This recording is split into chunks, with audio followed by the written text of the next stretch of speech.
How are you? I'm doing all right. You know, I've had my ups and downs during this period, especially when everything uh was hitting the wire in terms of seasons being shut down. I felt like whiplash, and I'm sure you felt it too. And then it was just like, this isn't, um, 2020 isn't going the way that I anticipated at all. And I think that's fair for everybody on the planet to say. Yes, yes. It's been a very odd year and yeah, really interesting couple months, that's for sure. And Mhm. How are yeah, you? doing okay. We're busy, at the NFCA we're still super busy, although we're just really busy. It's a different kind of busy, obviously. Mhm. But just missing softball like everyone else, missing Right. the championships and the games and the Mhm. everything that goes with it. But we're busy. We're doing all sorts of things. So Yeah, I know. I think that's what's as a result of all this happening, you know, the community has been so innovative in the space. And despite not being able to be on the field with each other, I feel like we're trying to connect more than ever. I don't know. Do you feel similar vibes going on across the web? oh gosh, yes. We and I'm sorry, I didn't know we were already rolling. So I thought I was just chatting with you. So I'm sorry. It's Um, okay. yes, I definitely feel like we have been the whole softball community. Just it really continues to amaze me in general because their whole worlds were just they're rolling along in their season, and some may have played 5 games and some 10 and some 30. And some high schools hadn't even started yet, of course, but they're right in the middle of their season. And you know, not only is their season over, but all their teams disappeared within Yeah. sometimes hours. And so everyone's world came crashing down, and of course that affects us at the NFCA too, since we serve those people. And what I think is the most impressive is after about a week of shock and adjustment is you're absolutely right. Everyone got really creative, very innovative. Um, we shifted gears from being very award driven within the season. We have players of the week and polls and um, just all sorts of things like that. Of course, the All Region All American Awards, which didn't happen this year. And we shifted gears very quickly into all things virtual education on Yeah. steroids, Yeah. um, as you've probably noticed. Yeah, So totally. we've done webinars with just coaches conversations. Those have been my favorite, just getting Mhm. like Coach Candrea and Janae Shirley is Division III national championship coach, just getting people and talking about how they're feeling, what they're doing for their teams. We've had a lot of off the field webinars, whether it's finances with all the budget cuts and Right. furlough, everything happening, and mental health, of course, for coaches and players, and podcasts and virtual coaches clinics with some great speakers. So we absolutely, along with the whole softball community, I agree, has had to get very creative along with your company. Yeah. Give me just 1 second. Yeah.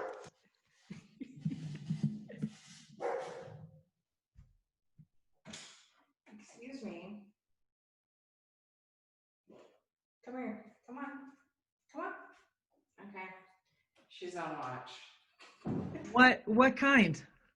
It's a golden retriever. Oh, She usually doesn't bark, but she's just hears sounds and is just yeah, being protective. She's yeah. such a sweetie, and a total people lover. And What's she, her name? What's her name? Weta, it means white girl. I love it. I love it. That's cute. Yeah, she's a sweetie. Do you have a dog? Oh, I've had several over the years. I don't right now, but Mhm. I've had a dachshund. Her name was Sammy for years, obviously through her life. I've had a Cocker Spaniel named Murphy. She was Uh-huh. amazing. Mhm. She lived to like, again, 13, 14, 15. And then most recently had a Yorkshire Terrier, a little Yorkie, and his name was Zach. And he Mhm. might have been the best dog like ever. Like he Mhm. listened and he was just the best dog ever. So, I always said he was probably like a retirement dog because he was so good. And then when I'm Mhm. retired, I'll have this little hellion, Yeah. this little Yeah. crazy dog. So, Totally. To yeah. remind you, like, you can't get too comfortable. You gotta Yeah, take me for walks and exactly. yeah. Yeah, dogs are great. Where were we? We were at, We were talking just about being innovative and yeah. creative and Mhm. having to shift gears a lot with that. And there's one other thing that we really had to shift gears with, Chez. And so we had planned this NFCA Day, national celebration, with our board of directors. We had planned it all year long. And a lot of the teams, Division I teams that were going to be on television, had stencils ready for their field, celebrating the association and just really just celebrating coaches everywhere. It's really what it was about.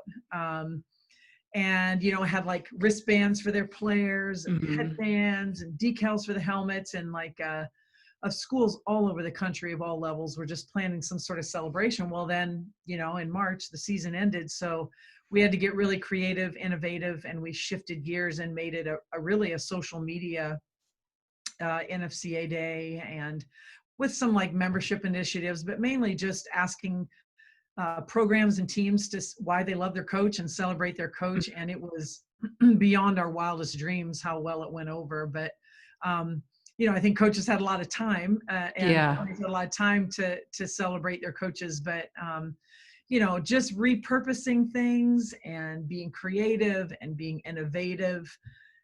We started a new blog. It's called Emily Allard, our marketing director of marketing sponsorship, started that. It's called Beyond the Fence. It's kind of an inside look at the NFCA. So we've just done a lot of things to shift gears a little bit. Still all softball and obviously coaching related, but Yeah. there's no doubt we miss all the action on the field as well.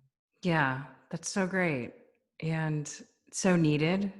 Um, and especially when we like turn to Twitter and there's just like all the news going on, and having something positive to look forward to is so important. So you've been the executive director at NFCA since 2015. You also do a little color commentating for ESPN, Big Ten Network. You played at Iowa. You were inducted into the Iowa Hall of Fame. You coached at Michigan, Purdue, Louisville, and then you're doing all these innovative things in the space. I mean, is it kind of crazy to look back at like all the things that you have done, and not necessarily like you weren't able to connect the dots, looking forward, but kind of looking back, what do you make of everything that you've done? That's a great question, Ches. When I was in college, well, first of all, even backing up further, when I was in high school, I played a lot of different sports, and to be honest, basketball might have been my best sport. But on a good day, I'm 5'5", and so I kind of knew that, all right, if I wanted to really be challenged at the college level, at the highest level, Division I level, softball was the way to go. And I still obviously love softball just as much. But so when, first of all, just making that decision kind of steers your career path. And so made the decision to play softball at the University of Iowa. Feel like I was really blessed because when I was at the University of Iowa, the athletic director at the time and someone who became my graduate school academic advisor was Dr. Christine Grant, who Dr. Christine Grant is like the mother of Title IX and equity, and still is considered an expert in the field in those areas. And here I am sitting in grad school classes, and I thought she was a really awesome lady, but I didn't realize she was an icon. And the longer my life goes, the more I realize how fortunate I was to play at a school where women's athletics was absolutely treated like men's athletics. Went to school during the time where that 60-40 ratio came around, where if you have 60%, 40% participation in athletes, male, female. And the athletic director at Iowa, Christine Grant, said that's not equal. It needs to be 50-50, whether you have football or not, and made that happen, first school in the country. So just was able to be around some really innovative people. When I graduated from Iowa, I had a business degree and really thought I was going to be, corporate America woman, and interviewed for a few jobs and was offered a few jobs and just couldn't say yes. I still love business. I use business all the time, and like I'm a numbers person, but most importantly, I'm a people person. And so decided, again, another decision and on the crossroads that we all go through in life, and decided, I'm going to go back to school, get my graduate degree, and try coaching, because I just really loved the sport, loved people. And at the time, the head coach at the University of Iowa was Hall of Famer Gail Blevins, who is one of the most successful people in the sport. So I got to hang out with her. Mm-hmm. I learned more from her in 1 year than, I probably learned my entire career at that point. And so finished grad school, and then just was really fortunate. The next phone call I got was from Carol Hutchins, speaking of icons, at the University of Michigan, and was able to be her first full-time assistant. Obviously had just an unbelievable experience. Even before she was the Carol Hutchins everyone knows now, she was equally as awesome and competitive and driven, and we're still obviously just best friends today. So just being able to be around kind of the right people at the right time and taking advantage of those opportunities, that led me to being called by Purdue, who was starting a brand new program. They never had a program before, so was able to be hired before I was 30 years old to be the head coach at Purdue, which, today may or may not ever happen again, but right. Just kind of right place, right time, growing sport. And had the opportunity to work and grow there before coming to Louisville, and shifting gears to a new conference and just a new part of the country was just another great challenge, and had a lot of success at Louisville. Our teams were ranked in the top 10, top 20 most of the time that I was there. I was there 9 years, and just coached a lot of All-Americans. It was a lot of fun. And then again, I think if there's one thing I've learned throughout my career, it's just, making sure you make the most of every connection along the way, because you just don't know when they're going to come back to be important in your life. And through my entire 25-year coaching career, at Division I Power 5 schools, I was very involved with the NFCA. So I was the president of the NFCA. I was a Division I rep. I was on committees. I just was really involved. And when it was time to make that transition, just the NFCA was enticing to me because of all the connections I had. And I kind of had an inside view of what was happening with our sport and the association. And what a great time to be a part of softball still, because It's just growing and growing. So, I think just what I make of it, it's a long answer to your question, but what I think I make the most of is just, being able to say yes to the right opportunities, and then making the most of those opportunities, and just making great connections along the way. Even during my time at the NFCA, as you probably know, we have a lot of coaches clinics regionally across the country. And the late, great Mary Nutter created those coaches clinics. She's also in our Hall of Fame. Was an outstanding coach and mentor and teacher for years. And I was able to speak for her at those clinics for probably 15 years. And when she passed away and her business partner was looking for something to do with the clinics, because she really didn't want to run them anymore, because of our connections, we were able now at the NFCA to take those on and take on that challenge and continue the education of Mary. So just making the most of your connections, and you just never know when people are going to come back and be a bigger part of your world than they already are today. Not just the connections you made, the impact that you made with given those opportunities. Let's not just glaze over that because you've done some great things in the space. Obviously, you continue to grow the NFCA memberships. You keep growing the NFCA coaches clinics, now virtual with clinics. You mentioned the podcasts, the webinars, the tips, the mentoring. I feel like you put education like on steroids once you took over as the executive director. And I'm sure coaches across the country are just beyond happy with the service that you guys provide in giving them every opportunity to learn something new. So thank you for that.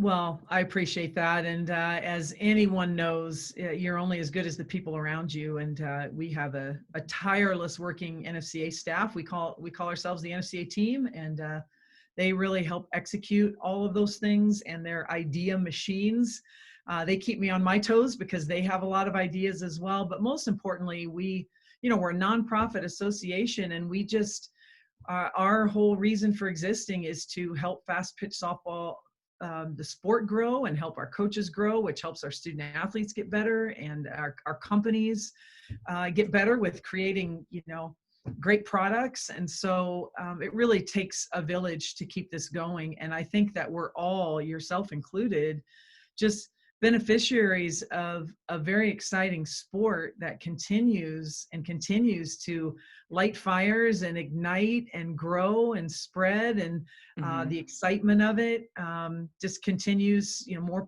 people want to play, and more people want to watch, and more opportunities evolve. As you mentioned, the television career. Did I ever think I'd be in a television broadcast booth? No. Do I love it? Yes. I absolutely love it. It's like coaching in the booth, right?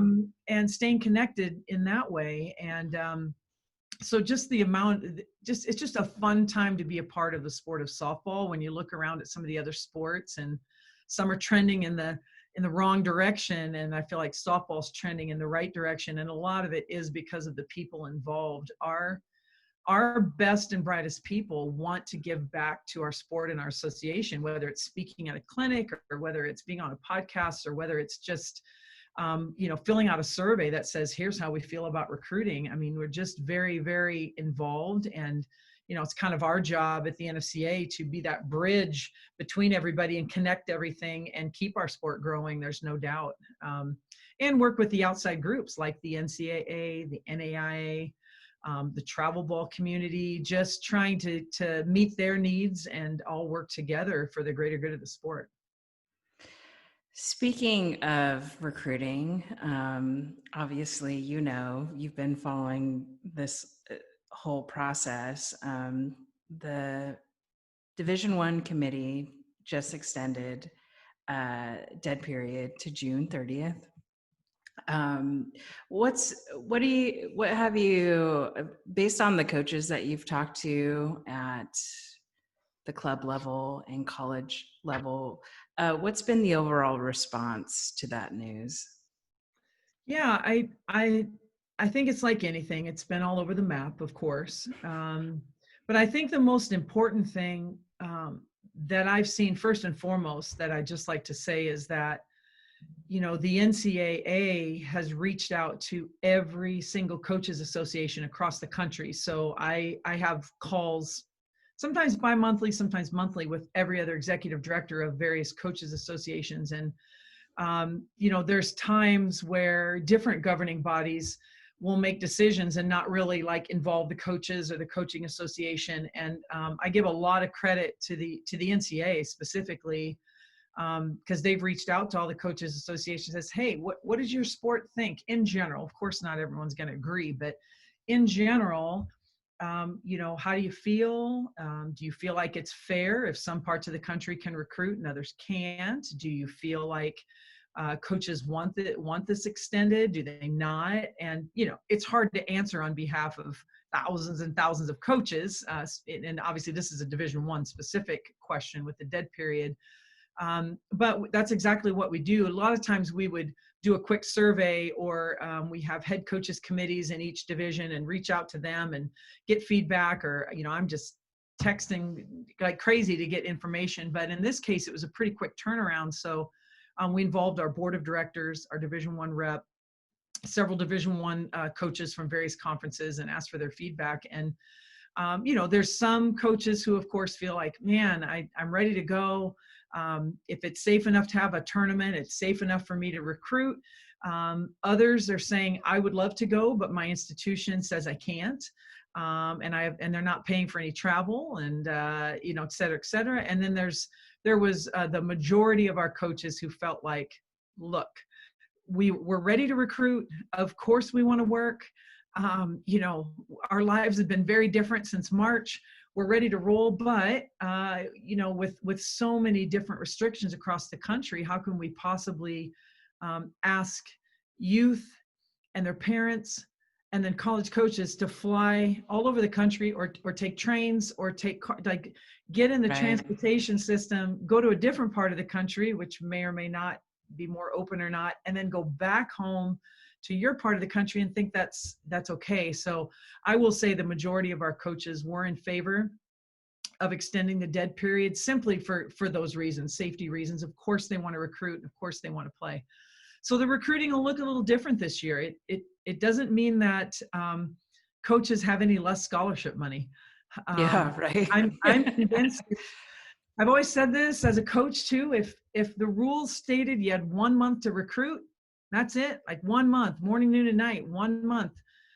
You would still give out your scholarship money and still have a team. So you just, as a coach, you figure it out. As a travel ball coach, I know they all are trying to figure it out. As a parent of players, it's just going to look different, but I can promise you that those scholarships will be given out somehow, some way. We'll all figure it out together. So, you know, the good news for junior college coaches and NAI coaches, Division III coaches, if their institutions allow and if their state allows, they can go off campus and recruit. Division II is in a quiet period where they're on campus only. They certainly recruit a little more regionally. That's why that rule came out. Obviously, Division I does recruit pretty consistently nationally, so that's why the dead period was extended. But I still think there's plenty of time to make it happen. Oddly enough, I just got another request from the NCAA today, and I just sent out to different groups along with the same group of, you know, they're asking what our association and coaches feel about extending it further, you know, further. Yeah. So I'm anxious to get that feedback because, you know, again, we're the bridge. I don't really have an opinion or a say, but we try to support what our coaches are feeling, and just want to make sure everything's safe and ready to go. And I think that is the biggest challenge. Is I feel for the tournament directors out there.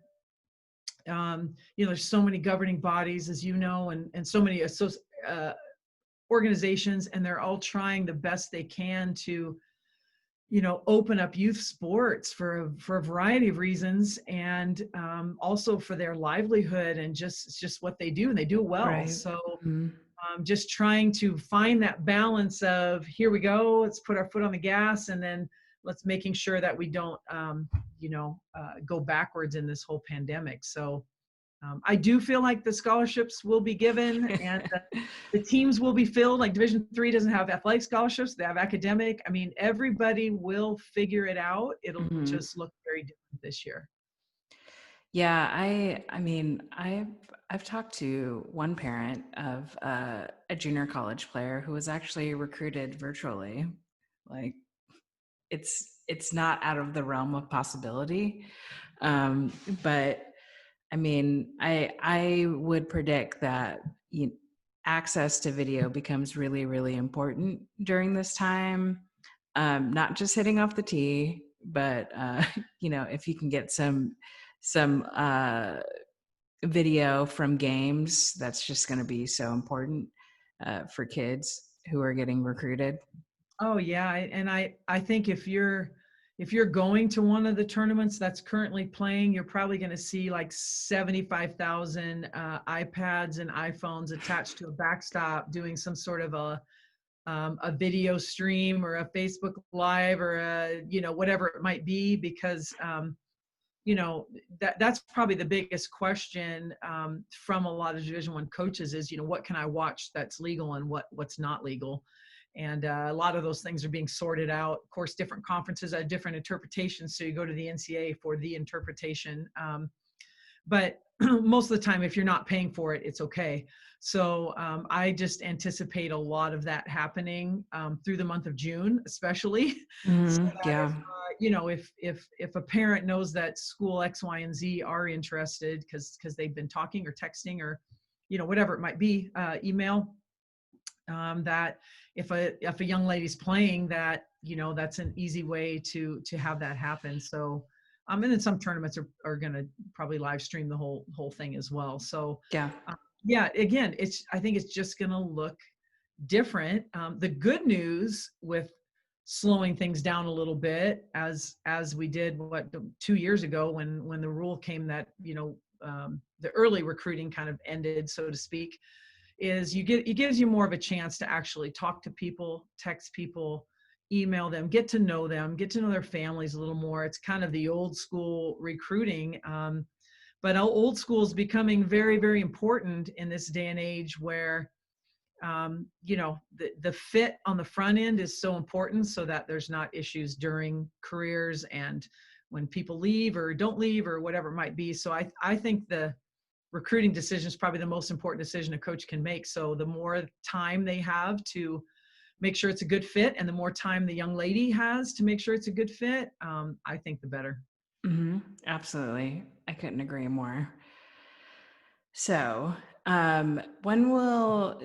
so potentially the dead period could be extended again. That's TBD. And as a result of the extended dead period, do you see any evaluation days being changed at all during the fall due to so many, due to the extension pretty much? Yeah, that's a great question. I do believe I've had some coaches already reach out a little bit and ask that, like, should we start maybe working on a different kind of model for the fall? Because right now for Division One, there's 6 weekends they can go out, Saturday, Sunday only, and then September's a quiet period, et cetera, et cetera. And the big reason for that initially was coaches would spend so much time recruiting players, and then the minute they start campus in the fall, they're gone again recruiting, so they don't really get a chance to get them acclimated. So now it's been better. There's a lot more on-campus things going on during that time, of course, but I do believe with the extension to June, but more importantly, if it does get extended through July, I do believe will be a big part of helping our coaches create some sort of a proposal to the NCAA. The big word is relief. Everybody's asking for relief, and I think that softball would be, doing some sort of relief for Division I coaches, where either the whole month of August is opened up, or maybe even August, September, October, November is opened up. So Yeah. I do believe there'll be something asked, but you also have to remember that as a college coach, you haven't seen your team since March, and the season Right. ended abruptly, and you haven't been around them, and you have some seniors coming back, you have some seniors that are gone. To me, one of the biggest, probably the biggest issue for coaches, besides kind of getting their team back together and getting that culture going again, is roster management. Yeah. Because you're going to have a very large team. Some teams, some won't. But if you had quite a few seniors coming back, and you obviously replace those seniors with a big incoming class, that's a big challenge, especially with a lot of conferences instituting travel roster limitations, things like that. So I think that roster management piece for the next 2, 3, 4 years is a big challenge for Division I coaches. Yeah. And also the whole budgeting aspect of not just the next year, but seasons to come. It just becomes a really complicated issue. And then you pile on the fact that if football season gets pushed back or altered in any way, how does that impact the financial health of each in one of those institutions? So it's a ripple effect on a ripple effect.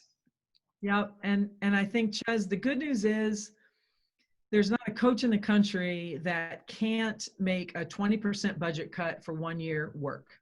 Yeah. There's not a coach in the country that can't make a travel roster limitation work. There's not a coach in the country that, if they're told you have to play 10 less games this year, I mean, it's not Yeah. ideal, it's not fun, but they can make it work. What they can't recover from is if their sport is dropped or their program is dropped. And so I try to keep reminding coaches of that all the time. Like, you can do this. When I see Furman drop baseball, when you see Bowling Green drop baseball, I mean, you can't recover from that. So just also keeping things in perspective that this too will pass. It may be a 1-year decision, maybe a 2-year decision, but in all hope it should pass. And for the Division II and III schools out there, certainly there'll be some budget cuts, but it's just a different landscape. Division II and III rely more on tuition and retention of students and, that sort of thing, just student population, where Division I does rely a lot on NCAA money, which didn't happen this year because of the Final Four. They rely on ticket revenue, especially the Power 5 schools, to your point of football. They rely on different things, and the staff sizes at Division I schools, especially at the Power 5 level, have exploded. Yeah. A softball team used to share an athletic trainer with 1 or 2 other sports, and now they may have a dedicated athletic trainer, or they would share a sports information director with 2 or 3 other sports, and now they have a dedicated. I think those things are going to change quite drastically again and go back to a little more still having the support staff, but maybe not a dedicated support staff, just because of the costs involved. And you're only going to see that at Division I level. You don't see that already at the Division II, Division III levels. They're pretty adequately staffed. So just interesting to think about. But there's no doubt everybody's going to have to tighten their belt. We've had to at the NFCA. There's no doubt. Our sponsors, some of the businesses closed down for a while, so that affects us. Members who maybe want to renew their membership, their school budgets are frozen, so we've got to wait a little bit. So everybody's affected, and if we can all just remember it's hopefully a temporary situation in terms of budget cuts and freezes, and I think we'll be all right. But dropping a sport, that's my biggest concern, and haven't heard that yet at the Division I level, which is great, because with a lot of the other sports, especially on the men's side, you're starting to hear that. Yeah. Have you and the board and NFCA talked about potential changes you'll have to make regarding either convention or next year's events? I'm sure there's just different, because what everyone's doing right now is drawing up different scenarios based on the information we have. Are you guys doing something similar? Probably the first week of April. I don't think I slept one night because I was just knee deep into finances and everything that affects our association, which would affect our coaches, et cetera, et cetera. Some of those things I mentioned, with school budgets frozen, or sponsors, our companies, shutting down temporarily, our people being furloughed, just a lot of things that normally would be coming into our association may or may not be right now because of unemployment and, everything. Yeah. So yes, we are constantly thinking about that.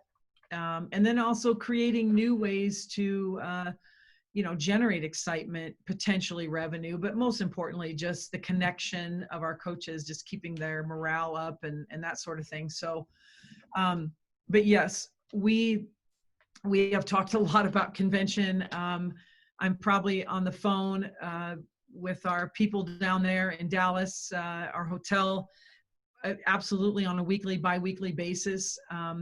As you probably know, those contracts are signed 4 or 5 years in advance. They have to be, because there's just only so many big places like that in the country and available during the weekends we need it. And I could go on and on with convention. I won't bore you. But, there's some pretty big penalties if you just cancel an event, understandably. And there's some, but there's also some things on our end that we know will affect attendance, whether that's travel restrictions or budget restrictions. Most of our coaches have said, doesn't matter if our school's paying for it this year, I will be there. I may be able to come, or my assistant, schools will pay for my assistant, but I'm gonna pay for my own way, or but I also understand that there's some places that first thing that gets cut a lot is professional development in a budget. So yes, we are talking with the hotel. We are working on all of their guidelines. They are working with us. We are full steam ahead with our planning at this point, unless something really odd would happen in November, December. I'm very thankful that our convention is several months away, so we do have some planning time. Well, we really plan it for 2 years, so we just had to adjust our schedule now. But yeah, we're full steam ahead. Same thing with our coaches clinics. We're full steam ahead. It may look different. If you're used to sitting at a Hall of Fame banquet with 10 people, because a round of 10 people, you might have to be a round of 6 people because we might have to spread out a little more. There may be things like that, but in terms of the quality of the event and that sort of thing, our goal is to make sure that happens. Yeah, well, it's a good news that Texas is opening back up, so things are looking better. There's definitely more people outside, just reporting from Austin. Yes, and I think that Dallas, which is where our convention is, we just got something from their convention bureau center, that sort of thing, sports commission. And they're one of the first cities to be dubbed a Clean City Award, because all of their hotel industry and all of their people are doing the appropriate things to make sure that they can have events, et cetera. And actually the hotel where we're having convention is they're already having some smaller events already, just kind of opening and going through that. But things you don't think about, like how many times have you walked into an elevator and just pushed the button and not thought about it? I mean, my entire life with all the travel I've done. And now they're saying that's like one of the, places you have to be the most careful about in terms of, because it's not necessarily the cleanest thing in the world. So, but you just don't think about it until now. And now you think about that stuff. So all of these hotels have had to go through a lot of just things to have people confident in terms of traveling again and doing that sort of thing. Awesome. Yeah, I didn't want to miss out on that one.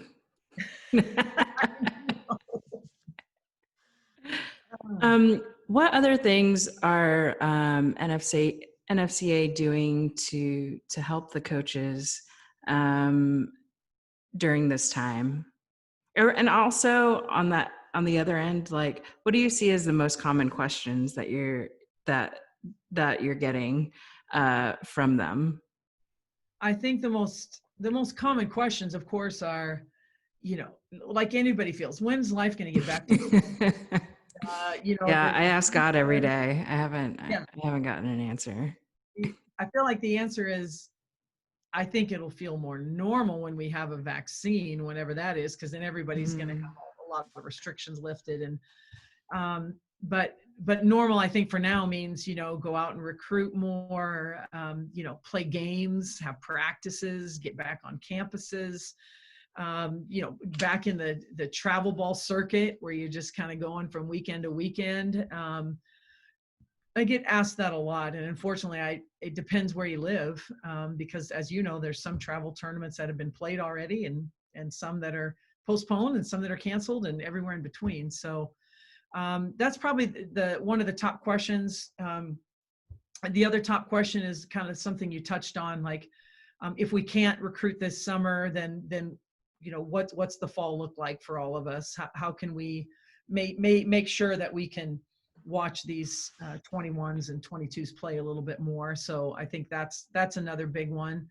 And then just everyone, I think that the number one thing we do for coaches is listen first and foremost, because we all feel this.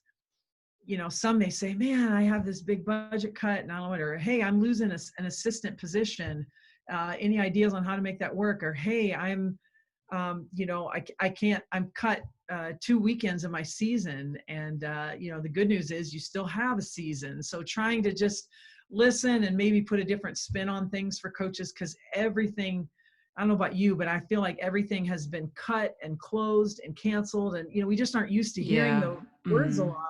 And coaches are very can-do kind of people, Yeah. just full steam ahead. And it's Mhm. been interesting. So I think the other thing is making sure that coaches, anything that they added value to themselves during this pandemic, that they continue to do that even when it's lifted, whatever that might be for them.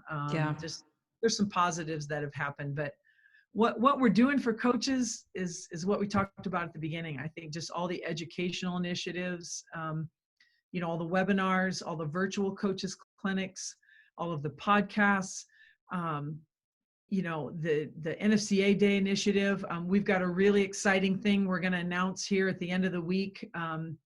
Since the Women's College World Series Championship Week is coming up, we've got some really cool things planned for that, some cool giveaways. So stay tuned for that. Just, I think, trying to offer a lot of goodwill. It's tough as a nonprofit to offer goodwill because, we're not made of money either, but just being able to give back to them. So as part of their memberships, just giving them all this education and giving them the legislative information that's accurate, and doing this big giveaway thing we're going to do next week. If a coach, we have 20-year members who just can't pay their membership because their school's frozen and they won't get reimbursed if they don't wait, extending their membership, just trying to do our best to offer goodwill to people, because I think that's what people need right now is a little understanding and that sort of thing. And I think Rhonda Revelle said it best to us. We have a team huddle every day remotely, and so Mondays we share something kind we've done for someone throughout the week. On Wednesdays we have Wisdom Wednesdays, so we have a guest speaker just share 5-10 minutes of some wisdom, a little shot in the arm for our staff. And then on Fridays, we have Footloose Friday, which is we start with a dance party. So you're welcome to join. It's quite entertaining. Just to mix it up and have some fun. Mhm. And, but Rhonda Revelle was one of our Wisdom Wednesday speakers. And, I think she said it best, that she felt like the association right now, that we were hope builders, trying to build hope for the softball community and stay connected and keep going and keep learning and keep growing. And, that really resonated with our staff. And I hope the softball community, because that's really what we're trying to do, is just keep that little fire lit as much as possible when you're not on the field and you're not able to raise a trophy, and you're not able to go out recruiting, and you're not able to cover all this exciting things for prospects and for just college. I know it's totally different for you too. So just 100%. trying to keep that going. But on the other end, I'm able to do this now.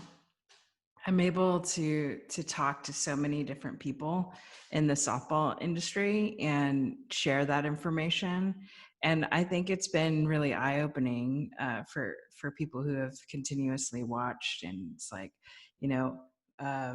last week we had Mike Andrea and interviewed Lincoln Martin and interviewed different pro players and Olympians. And I think more than ever, I've been able to kind of really kind of blend these different spaces together. The spaces I love, like I'm a nerd. I will nerd out on the kinetic chain, but I can talk about like the softball experience we had at the World Series. And I think that's just kind of, it's been fun for me to be able to do that. Because otherwise, I'm like, you're right, I would be covering like regionals right now and just like typing away and like looking over video, and you would probably be preparing for the upcoming games and doing those pre-interview questions with the coaches and then going through the run and show. Like, but I think if anything, I know between you and I and the softball community, you lay out what our resources are, we'll just, use it for what it's worth and make the most out of what it is. And it's so important to be just resilient and resourceful in the situation. And then for what you're doing, being able to ask for help. I think that is just so crucial during this time. If you need help, you have literally thousands of coaches connected within NFCA at all different levels to offer decades of experience and just genuine compassion. Like, how cool is that? Yeah, I think that's what makes softball so special is that we are different than a lot of sports. I'll get calls from executive directors of other sports all the time and be like, how are you doing this? Or how'd you make that happen? Or what's going on here? Because we share a lot of membership so we can like help each other a little bit. And, a lot of times I'll be like, well, I just asked and I know them well, or so-and-so knows so-and-so. But I think it's because everyone has the ultimate same goal in mind. Of course, everybody wants to win. And of course, everybody wants a good living and that sort of thing. But at the end of the day, we want our sport to last a long time. We want it to continue to grow. And I feel like the people years ago who decided to make the ball yellow instead of white, good for them. The people who decided to move the pitcher's plate from 40 to 43, good for them, because I played during the time when it was 40 feet and I loved it, but the scoreboard never really went up above 3 or 4, Right, yeah. So, I remember that. we need to continue that, like at some point there was no scholarships. Now we have scholarships, so Yeah. we kind of feel like we've been handed the keys to the car now. And I believe that a lot of our coaches, especially those coaches that you mentioned who have decades of experience, feel that way. Like we feel like, okay, now what else can we do here for the association and for the sport and for our coaches and ultimately our student athletes? And I think that's what drives me every day. And I kind of got 2 buttons, on and off, and usually it's on, so it means like go. And but I feel that sense of responsibility to the softball community and the sport, who's given so much to me and to our staff and all the players, people like you out there. You have a career in softball now, and Yeah, who would have I feel thought? like we need to keep it going. Yeah, absolutely. I know. That's something I always think about, because I just I think of FloSoftball as a little like laboratory. I just like experiment with these different things and see how it resonates in the community. And then I ask them about it, and then they give me feedback, kind of like what you guys are doing like every year with convention, right? You have your convention, you talk to your coaches, what do you like, what do you don't like, and then it's like you make a whole new iteration of this beautiful thing now that brings so many people together. Yeah, can't agree more. Just staying connected. I think that's what it's all about, staying connected. Cool. So for people who want to follow NFCA, learn more, or potentially get a membership with NFCA, where should they go?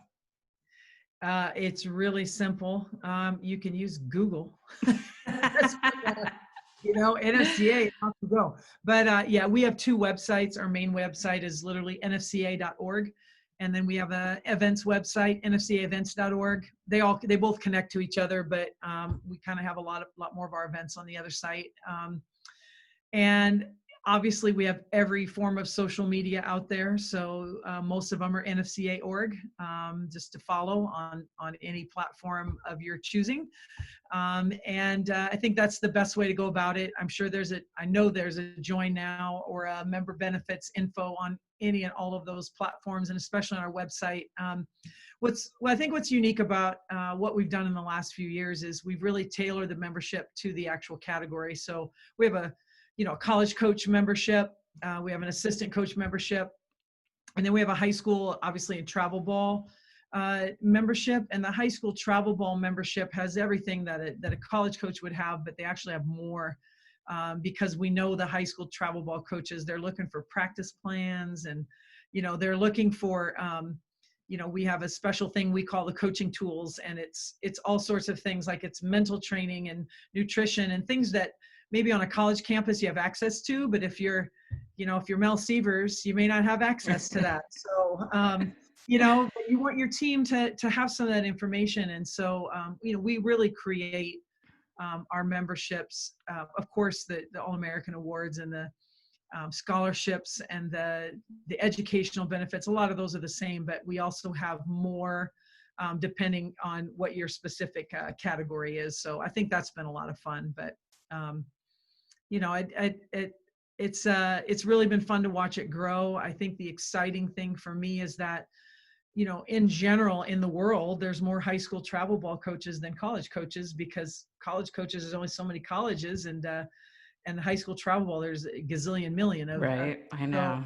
So, and for the first time ever last year, we now have more high school travel ball members than we have college members, and that's the way it should always be, because there's just, as long as we get the word out and people understand what it's about, that's the way it should be, forever. So I'm just really happy about that, because that was not the case at all a few years ago, and so just really happy, and growing that community, because I mean, they're the community that, as you know, does the first teaching and gets young ladies excited about it or turned off by it. So we really spent a lot of time with that group and listening to them and what do you need and how can we help? And it's been a lot of fun.